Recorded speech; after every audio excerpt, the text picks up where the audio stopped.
Tadi kan dia pakai kacamata. Dia terharu untuk itu. Ya. Artinya dan juga dia lihat. Dia jelaskan gitu. 480 halaman yang dia tulis. 49 halaman hanya dia ini. Tidak ada hubungannya dengan yang namanya Jokowi White Paper punya Profesor Suryo. Maka dia tantang tuh.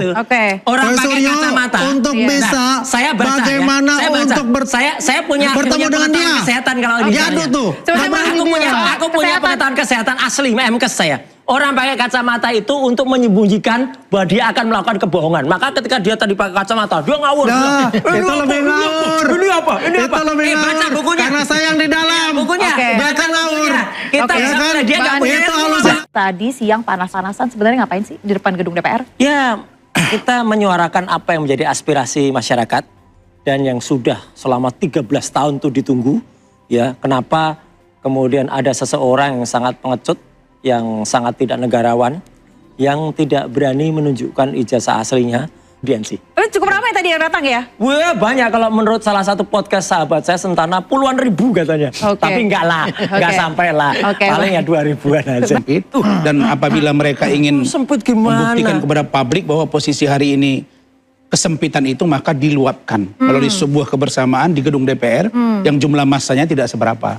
Jadi kalau cukup banyak tadi dikatakan oleh Mas. Ya, kan kita juga sering demo ya. Jadi kalau boleh saya katakan, bayangin ya, menyampaikan bagaimana Pak Jokowi ini, maaf ya, mereka bukan saja lagi bicara tentang ijazah di situ, tapi udah bicara masalah kasus-kasus yang lain. Contohnya apa itu, Mas? Ya kan, contoh tangkap Adili, Jokowi dan lain sebagainya. Nggak ada hubungannya sama ijazah. Saya mau katakan bahwa mereka ini mencoba membangun satu narasi baru, bahwa kalau masalah ijazah mereka mulai tersudut, bukan narasi yang baru. Sehingga mencari kawan untuk jadi bertempur baru. Jadi intinya ya, kalau saya lihat nih secara psikologis, ya, dengan keluarnya Rismon, ya, dengan mendapatkan SP3 dia sebagai orang bebas sekarang, ya agak sirik-sirik dikit lah gitu loh. Ya. Siapa yang sirik maksudnya? Kita tahu lah, mereka tuh pada sirik juga sebetulnya. Ya, karena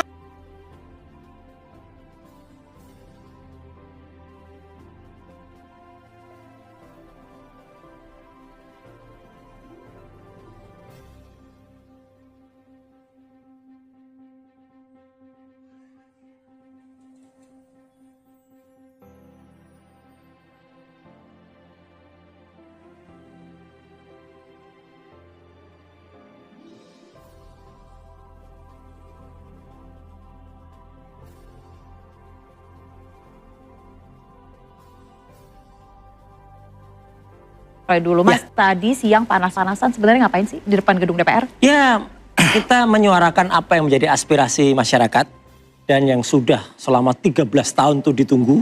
Ya, kenapa kemudian ada seseorang yang sangat pengecut, yang sangat tidak negarawan, yang tidak berani menunjukkan ijazah aslinya, bahkan sudah diingatkan oleh mantan wakilnya, yaitu Pak Yusuf Kalla. Dan bahkan kemarin, itu statement bagus banget nih, dari mantan Dubes Polandia, ya Pak Peter F. Gonta, yang mengatakan mau Jokowi itu menunjukkan ijazahnya yang akhirnya pun misalnya mau dibuktikan dengan segala cara itu seolah-olah asli, tetap jahat. Karena dia sudah membuat rakyatnya menderita selama sekian belas tahun. Karena Anda juga sering statementnya buat ribut di tengah masyarakat, betul itu? Iya, karena ada orang yang buat ribut. Kalau dari dulu misalnya, orang itu selalu udah menunjukkan ijazahnya dengan dari dulu loh ya, nggak cuma sekarang. Tapi kalau sekarang pun sudah sampai disentil oleh Pak JK pun nggak menunjukkan, ya itu kalau dalam bahasa saya terwelu. Tapi tujuannya ke DPR apa Mas? Ingin aspirasinya terdengarkan atau mungkin ada tujuan lain? Iya, meskipun kan kita tahu lah 580 anggota Dewan itu kan mungkin kalau kita dengar ya agak tidak terlalu mendengar suara rakyat. Tapi ya supaya rakyat tahu. Kalau kita sudah juga memberitahu DPR, dengan segala cara. Kita sudah bersurat, kita juga sudah melobi, kita juga sudah meneriakkan dari luar pagar. Ada salah satu anggota DPR yang keluar mungkin? Tapi tadi memang nggak mungkin keluar, karena mau keluar gimana pintu DPR-nya kita pasang banner yang besar. Jadi dia kalau mau keluar ya harus dari belakang. Oh, oke. Jadi memang sebenarnya tidak ingin ada yang keluar, tidak? Ya, cuma hanya ingin menyampaikan aspirasi. Daripada nanti dia keluar malah dia pencitraan, malah dia sok sok mewakili rakyat gitu, mendingan gak usah aja deh gitu. Nanti kalau mau undang kami ke dalam audiensi. Cukup ramai tadi yang datang ya? Wah banyak, kalau menurut salah satu podcast sahabat saya Sentana puluhan ribu katanya. Tapi enggak lah, enggak sampai lah. Paling ya 2.000-an aja. Baik. Tapi dari terakhir dari Polda Metro Jaya terkait dengan SP3 Rismon, itu dari pihak Anda bilangnya tidak sah. Emangnya kenapa, Mas? Ya sebenarnya nggak apa-apa, Pak Mas Kosinudin tadi bilang nggak sah. Kalau saya sih senyum saja. Yang nggak ada gunanya lagi keluar ya. Karena sebenarnya dia itu semenjak dilaporkan oleh kelompok dari pihak sana loh ya. Saya yang ngikuti laporannya aja Bill Fakih. Kemudian dari siapa? Joshua, terus kemudian dari Roni itu. Ya sebenarnya dia kan sudah selesai. Selesai hidupnya maksudnya. Makanya saya nggak perlu jawab lagi ya zombie itu. Karena dia sudah dilaporkan dan bahkan memang meskipun tidak dilaporkan soal surat kematiannya. Tapi kan isu itu kan sudah terdengar. Bahwa dia sudah memalsukan surat untuk kematian. Mana bisa lagi dipercaya sih dia. Dia tadi juga celoteh panjang di depan pintu Polda itu. Saya akan tonton gini-gini. Udah nggak usah nantang-nantang. Dia ngapain dia harus menipu lagi masyarakat? Tuhannya aja ditipu sama dia. Jadi ngapain? Saya mau dengar tanggapannya dari Bang Rasman deh Bang terkait dengan SP3 ini Bang. Katanya tidak sah. Jadi begini, hari ini mungkin saya melontarkan 2 statement. Satu, selamat buat saudara Rismon Hasyaulon Sianipar karena SP3 sudah diterima dan juga sudah preskon tadi. Kemudian saya juga ingin sampaikan bahwa sidang citizen lawsuit ternyata itu juga tidak sesuai dengan harapan mereka. Maka bagi saya kedatangan Roy dan kawan-kawan ke DPR RI itu hanya sebagai ungkapan yang sebenarnya kalau mereka ingin mendapat perhatian dari DPR, jangankan DPR, mantan wakil presiden aja tahu masalah ini Pak Yusuf Kalla. Maksudnya kekecewaan apa di SP3 atau lagi-lagi ijazah Jokowi? Menurut saya kekecewaan dari SP3-nya Rismon dan kekecewaan dari sidang citizen lawsuit. Dan inilah yang sebenarnya kalau saya boleh jujur katakan bahwa teman-teman kita dari Roy dan kawan-kawan ini sebenarnya sudah ruangnya makin sempit.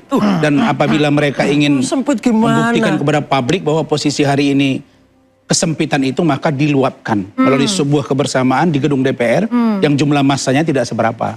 Jadi kalau cukup banyak tadi dikatakan oleh kita juga sering demo ya. Jadi kalau boleh saya katakan, bayangin ya, mereka di Polda Metro bergerak ke DPR, ada juga lawyer, ada juga tersangka, ada Roy, ada Ruslan dan lain-lain. Dan mereka menyampaikan bagaimana Pak Jokowi ini, mereka bukan saja lagi bicara tentang ijazah di situ, tapi udah bicara masalah kasus-kasus yang lain. Contohnya apa itu, Mas? Ya kan, contoh tangkap Adili, Jokowi dan lain sebagainya. Nggak ada hubungannya sama ijazah. Saya mau katakan bahwa mereka ini mencoba membangun satu narasi baru, bahwa kalau masalah ijazah mereka mulai tersudut, bukan narasi yang baru. Sehingga mencari kawan untuk jadi bertempur baru. Contoh, Pak JK ini kan masuk ke dalam pertempuran ini hari ini. Gara-gara persoalan ini. Terus saya koreksi pernyataan Roy. Saya kira kalau dia katakan 13 tahun, keliru berat. Pak Jokowi itu sejak wali kota Solo, sampai gubernur DKI, sampai presiden 2 periode, ijazah kan diberikan. Ijazah kan diberikan ke KPU, bukan kepada Mas Roy. Tidak jujur kepada publik. Nah mereka ributkan ini baru tahun terakhir kan. Jadi itu harus dikoreksi Mas Roy. Jangan orang dibangun satu narasi seolah-olah Pak Jokowi tidak mempertunjukkan kepada publik. Sekarang Pak Jokowi mau. Tadi terang-benderang kan. SD, SMP, SMA, S1. Nah kita tunggu. Yang menarik adalah interupsi itu bohong lagi. Iya sebentar Mas Roy. Terkait dengan Pak JK itu kan tidak ada asap tidak ada api Bang Rasman. Begini. Saya sudah katakan Selasa yang lalu di Rakyat Bersuara.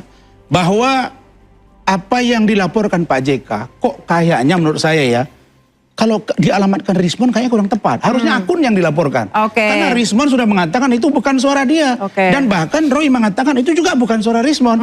Nah pertanyaan berikutnya, siapa yang harus dilaporkan? Akunnya, bukan Rismonnya. Itu loh. Jadi kalau saya boleh katakan bahwa salah ini ya, salah kaprah ya. Menurut saya, istilahnya itu ya salah pihak, kira-kira begitu kalau dalam konteks hukum. Saya mau dengar soal narasi baru yang Anda coba untuk ciptakan tadi dari Bang Rasman. Bukan narasi baru Mbak. Kalau ada orang yang memang 99,9% ijazahnya itu palsu, ya memang harus ditahan, ditangkap. Maka itu tidak salah. Narasi itu udah lama banget. Bahkan tadi yang mengatakan dia ijazah palsu itu mana? Mas Roy, TNI, ya. Mas Roy, yang mengatakan ijazah palsu siapa? Kami. Udah Anda punya kewenangan mengatakan ijazah palsu. Itu kewenangannya sendiri ya. Itu yang saya katakan Tadi kalian ada jangan forum mendahulukan TNI. hukum gitu loh. Ada juga teman-teman dari UI Watch, banyak banget tadi ada juga teman yang lain. Sekarang ada nggak putusan pengadilan yang mengatakan bahwa ijazah Pak Jokowi palsu? Gitu loh. Baca bukunya Bonatua terbaru yang berusaha dipengaruhi oleh Andi baca Aswan. juga tidak ada. Tapi alhamdulillah Bonatua bukan menjadi indikator putusan Bonatua pengadilan. sendiri sudah mengatakan juga bahwa itu Dr. Bonatua bahwa ijazah Jokowi tidak pernah ada. Itu dalam buku terbaru tadi di launching bukunya. Ijazah Jokowi mengatakan tidak pernah ada. Yang tadi dia bohong tidak boleh Polda Metro Jaya itu ijazah siapa? Mengatakan Enggak, bentar Mas Roy. Enggak ada, Mbak. Mas Roy, saya mau tanya. Mas Roy, interupsi. Baca dari KPU dan itu juga dipastikan Anda tidak boleh mengatakan seperti ini. Baik, coba kita dengarkan dari Bang Andi tadi yang interupsi. Itu coba. Baik, kita dari mana dia bisa dikatakan? Coba kita dengarkan tadi kata Mas Roy, Bang Andi soal dengan buku Bonatua yang Anda coba pengaruhi. Anda pengaruhi bagian mana? Saya katakan saya tidak mempengaruhi Bonatua. Bonatua itu sendiri dalam podcast saya di catatan Andi. Dia mengatakan dia dipengaruhi kok. Dia menjelaskan bahwasanya udahlah yang namanya penelitian mereka itu adalah penelitian yang tingkat 3. Iya. Bukan yang primer, tertier. Artinya omon-omon. Itu jelas dia katakan itu. Omongannya podcastnya dia aja. Kalau dia dikatakan bahwa saya mempengaruhi, apa yang dipengaruhi? Gak ada apa-apanya. Ya, Bonatua sendiri meminta saya, Bang Andi coba dong bikin ini saya kata pengantar lah. Mana? Nggak ada. Testimoni. Nggak ada udah. Ya, buat buku saya. Udah ya kan? Ya, nanti saya baca dulu bukunya. Dan dia minta sama saya. Apakah judulnya ini cocok atau enggak? Ya kan? Kalau judulnya itu menurut nggak cocok. Kalau pakai pro atau kontra itu baru. Kalau ijazah Jokowi tidak ada itu tidak jelas. Bukan yang benar. Tapi kalau pro dan kontra ijazah asli Pak Jokowi itu boleh. Itu akan bisa diberikan ya namanya testimoni. Tapi saya pengen tahu emosi dari Rama Rizwan. Anda kan selalu menemani beliau ya setelah SP3 ini seperti apa sih Bang Andi? Dia emosinya cuma sudah kayak dulu lagi ya. Artinya udah tertukar itu. Dia ada penyesalan dalam diri. Ada penyesalan dalam dirinya dan juga kita lihat tadi kan dia pakai kacamata. Dia terharu untuk itu. Ya. Artinya dan juga dia lihat. Dia jelaskan 480 halaman yang dia tulis. 49 halaman hanya dia ini. Tidak ada hubungannya dengan yang namanya Jokowi White Paper punya Suryo. Maka dia tantang tuh.